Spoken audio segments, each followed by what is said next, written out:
Hey there, beautiful people. It's Dina, bringing another daily dose. How many people do you know love to wait?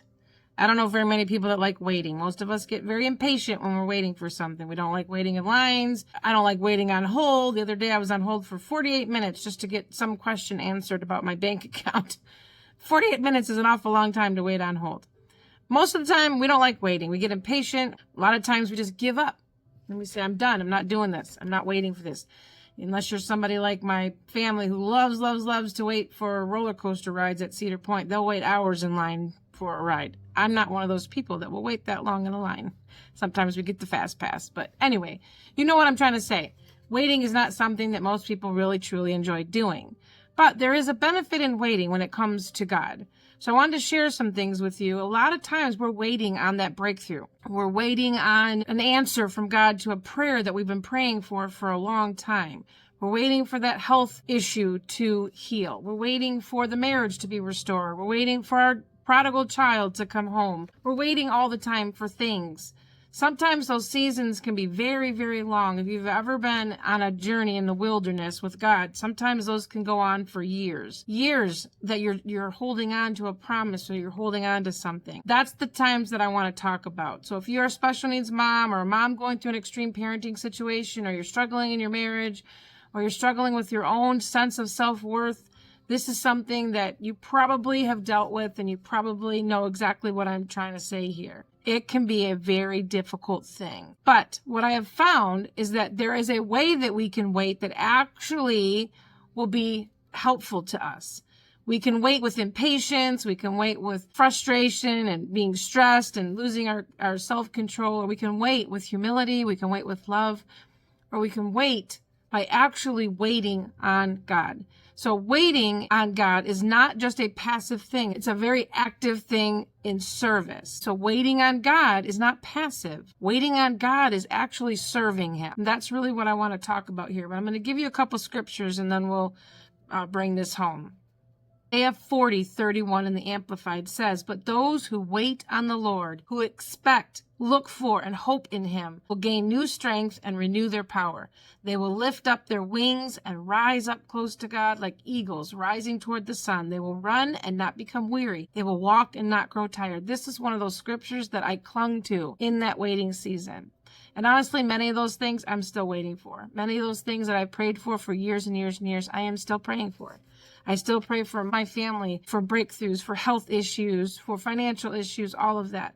I pray all the time for them, and I'm still waiting, but I trust that God knows what He's doing. He has a plan, and it is good, because I also remember that He's a man that doesn't lie, and that He's the creator of the universe, and that He has a blueprint that I might not understand, but I don't back down on what I know God to be. That's some of the reason why I have continued to press in even when I don't see the answers, and I've done some videos about that recently. You can go back and check those out. But Isaiah 40:31 was one of those scriptures that I had to almost read on a daily basis, and it would bring me to tears, but it also would give me hope, because I knew that I would be able to walk and not grow wearied if I walked with God, and that, that someday God would rise me up out of that situation. Isaiah 30:18 says, "So the Lord must wait for you to come to Him so He can show you His love and compassion." Sometimes God is waiting for us to come to Him and ask. "For the Lord is a faithful God. Blessed are those who wait for His help." Or it says again, blessed are those who wait. We're not impatient. We're not expecting instant answers. Psalm 37:7-9 in the Amplified Version says, "Be still before the Lord. Wait patiently for Him and entrust yourself to Him. Do not fret, whine, or agonize." How many of us are whining and agonizing while we're waiting? I was definitely one of those people. But it says, wait patiently for Him. Psalm 37:34 says, "Wait for the Lord. Keep His way, and He will give you a high place to receive the land. When the sinful are cut off, you will see it." Basically, what goes around comes around, and God's going to do the things that need to be done. So if you're seeing people get away with stuff that are doing wicked things, their day is coming. You just continue to keep doing what you need to do. Keep pressing into God. Keep doing the right thing. Wait on God. He will do the rest. He's going to be the one that brings vengeance to the things that have hurt us, or the things that are going on that are wicked in this world. That will come to an end. And Lamentations 3:25-26. "The Lord is good to those who wait for Him, to the soul who seeks Him. It is good that one should hope and wait quietly for the salvation of the Lord. It is good that we wait on God. God is the only one that knows why something isn't ready for us. Even if it seems like it's in his will, even if it seems like it's a promise that he gave us, he's the one that knows when we're ready for that. It's no different as a parent. There are things that are good for our kids, but it's not the right timing for them. It's obviously good for your child to be married and maybe have a family of their own someday. That's a biblical thing, and it's also a good thing, but not at 16, not at 17. And I'm not saying that some people haven't done that. My best friend did that, and she's been together with her husband for over 30 years, and they have a beautiful family, but I bet you she would tell you that's not something that is the best way to go about doing that. We don't want our kids to get involved in something before they're ready. God knows when we're ready for something, even if it's good. So no, we don't like waiting. Most of the time we do get impatient, but there is a way that we can wait well.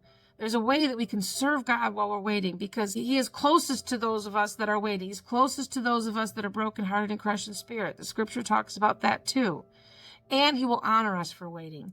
He'll honor us for waiting well and serving him. So just ask, what is it that I can do in this waiting season, God? Then how can I serve you?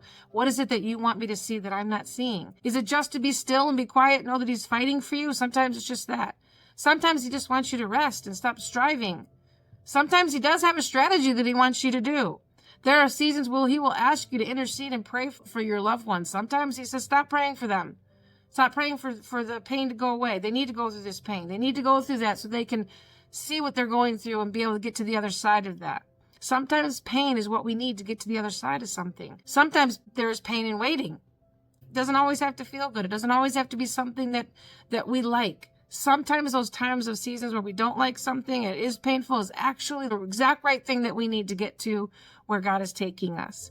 And if you just trust him, and remember, you trust him that he knows what he's doing, and we don't, then you're going to be able to see the beauty in it. That's when you're going to really be able to see that what you had to go through was worth it. I promise you it's worth it. I'm not saying that the pain and everything you want to go through, but I promise you, God will make all things work out for your good. All things are going to be, for those that love him and are called according to his purpose, Romans 8:28, all those things are going to work out for your good and bad.